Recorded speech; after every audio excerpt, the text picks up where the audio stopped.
आप भूमिहार जाति पे इल्जाम लगाए हैं। और आपको बता दें, आप माफी मांगिए पूरे बिहार से, पूरे देश से, भूमिहारों से।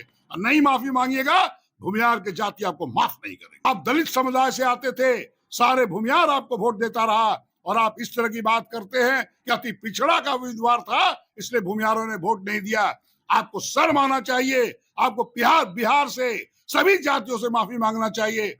भूमिहार जाति जात पात नहीं देखता, सभी जाति को लेकर साथ चलता है। पूरे बिहार और देशवासियों को शर्मसार करने की बात है। मंत्री हैं वो, बिहार में सरकार है उनकी, केंद्र में सरकार है एनडीए गठबंधन की, उसमें एनडीए गठबंधन मिले हुए हैं, और इस जाति पाति की बात कर रहे हैं। सीएम नीतीश के बेहद करीबी और बिहार सरकार के मंत्री अशोक चौधरी के बयान के बाद पूरा बवाल मचा हुआ है। बिहार की राजनीति में भूचाल सा मच गया है। और देखिए, इसी क्रम में कांग्रेस के विधायक हैं और भूमिहार समाज से आज आते हैं अजीत शर्मा, वो जो है अशोक चौधरी पर खूब बरस गए हैं और कह रहे हैं कि आप जो है कांग्रेस के प्रदेश अध्यक्ष भी रह चुके हैं और कभी जाति पाति की बात नहीं हुई थी, यहाँ तक कि उनके पिता को भी नहीं छोड़ा और पिता की याद दिलवा रहे। क्या कुछ कहते हुए नजर आ रहे हैं अजीत शर्मा, सबसे पहले आप वो सुने। पूरे बिहार और देशवासियों को शर्मसार करने की बात है। मंत्री हैं वो,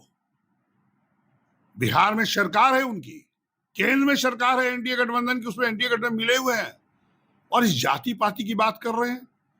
इन्होंने, मैं देखा न्यूज चैनल पर, वो कह रहे हैं कि वो जो चंद्रवंशी जी उम्मीदवार थे उनको भूमिहारों ने वोट नहीं दिया। क्या आप जाति पात की बात करिएगा? आप क्या सरकार में इसीलिए जनता ने चुन के भेजी कि आप जाति पात करिए? आप तो कांग्रेस में प्रदेश अध्यक्ष भी रहे, कांग्रेस में भी रहे हैं। कांग्रेस पार्टी का सिद्धांत रहा है जात पात से ऊपर उठ के हम लोग राजनीति करते हैं, और बिहार और देश के हित में राजनीति कांग्रेस पार्टी करती है। तो कांग्रेस में रहे हैं, अब जदयू के आने के बाद इस तरह बात करते हैं। शायद अशोक चौधरी जी माननीय मंत्री को याद नहीं है, उनके पिताजी आदरणीय महावीर चौधरी जी बरभिग्गा से जीतते थे। वहां पे एक गांव है माउर, उसी बरभिग्गा से आदरणीय श्री कृष्ण सिंह आते थे, वो भूमिहार जाति के थे, जो माननीय मुख्यमंत्री सबसे पहले बिहार के बने और सबसे अधिक दिन तक रहे। क्या आप भूल गए कि आपको सारे भूमिहार वोट आपके पिताजी को देता था? आप दलित समुदाय से आते थे, सारे भूमिहार आपको वोट देता रहा, और आप इस तरह की बात करते हैं कि अति पिछड़ा का उम्मीदवार था इसलिए भूमिहारों ने वोट नहीं दिया। आपको शर्म आना चाहिए। आपको बिहार से सभी जातियों से माफी मांगना चाहिए। भूमिहार जाति जात पात नहीं देखता, सभी जाति को लेकर साथ चलता है, और बिहार के विकास के लिए वो अग्रसर रहता है। आप इस तरह की बात किए हैं, खुद आप जनता को बताइए, क्या आपके पिताजी जीतते रहे? क्या भूमिहारों ने आपको वोट नहीं दिया बरभिग्गा से, जहां आदरणीय श्री कृष्ण सिंह का गांव है? यह आपको बताना होगा। आप भूमिहार जाति पे इल्जाम लगाए हैं, और आपको बता दें, आप माफी मांगिए पूरे बिहार से, पूरे देश से, भूमिहारों से।